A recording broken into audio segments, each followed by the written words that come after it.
नमस्कार, रामराम महाराष्ट्र न्यूज मध्ये आपले स्वागत आहे. दलित कुटुंबाला बेघर करण्याचा प्रयत्न, बाणेर येथील बिल्डरवर आरोप. पाहुयात आमचे प्रतिनिधी उमेश जाठार यांचा सविस्तर रिपोर्ट. बाणेर येथील डॉक्टर बाबासाहेब आंबेडकर नगरमध्ये सर्वे नंबर 51/1/ब येथे संतोष जगदीश लोंढे तसेच दशरथ लोंढे हे दोघे काकापुतणे गेली 70 वर्षे राहत असून त्यांचा वाद महसूल कोर्टामध्ये तसेच माननीय पुणे कोर्टामध्ये न्यायप्रविष्ट असतानाही काही गुंड प्रवृत्तीच्या लोकांना हाताशी धरून दशरथ लोंढे यांच्या घराच्या भिंती पाडून त्यांच्या घरातील सामानाची नासधूस करून काही मौल्यवान सामान गाडीमध्ये भरून नेल्याचे दशरथ लोंढे यांनी सांगितले. सदर घटनेचे गांभीर्य लक्षात घेऊन बाणेर पोलीस स्टेशन येथे घराची तोडफोड केल्याप्रकरणी तसेच अनुसूचित जाती जमाती कायद्याअंतर्गत गुन्हा दाखल केलेला आहे. सदर घटनेचा निषेध करत रिपब्लिकन पार्टी ऑफ इंडिया चे राष्ट्रीय अध्यक्ष दीपक निकाळजे आणि पुणे जिल्हाध्यक्ष सचिन खरात तसेच जिल्हा पदाधिकारी यांनी पुणे शहर कमिशनर ऑफिस येथे निवेदन दिले. दोषींवर कारवाई न झाल्यास तीव्र आंदोलन करू असा इशारा रिपब्लिकन पार्टी ऑफ इंडिया चे राष्ट्रीय अध्यक्ष दीपक निकाळजे तसेच जिल्हाध्यक्ष सचिन खरात यांनी दिला.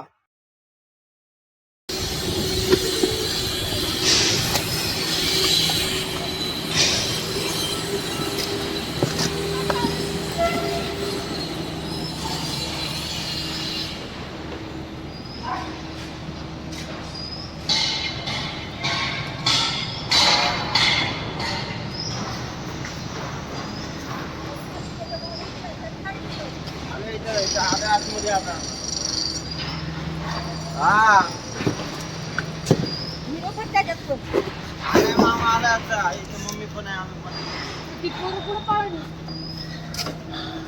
आई येते मामा आता यायला हा ते तर काढलं एवढे.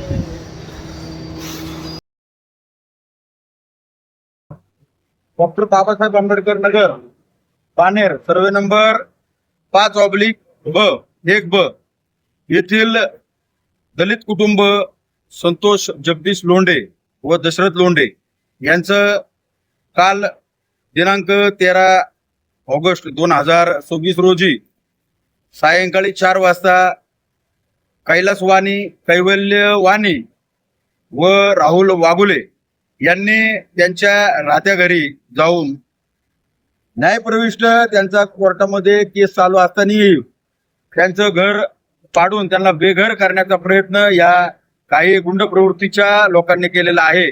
तरी आम्ही आज रिपब्लिकन पार्टी ऑफ इंडिया हे राष्ट्रीय अध्यक्ष दीपक भाऊ निकाळजे यांच्या आदेशानुसार पुणे कमिशनर सो यांना आज निवेदन दिलेले आहे. निवेदनामध्ये आमची मागणी एवढीच आहे की या दलित कुटुंबाला बेघर करण्याचा प्रयत्न या विकसकाने आणि काही गुंडांनी केलेला आहे.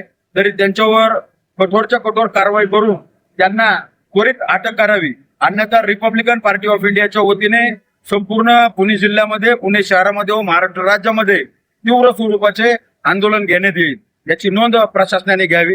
जय भीम. अशाच नवनवीन बातम्या पाहण्यासाठी आमच्या चॅनलला सबस्क्राईब करा. फेसबुक आणि इंस्टाग्राम पेजला फॉलो करा.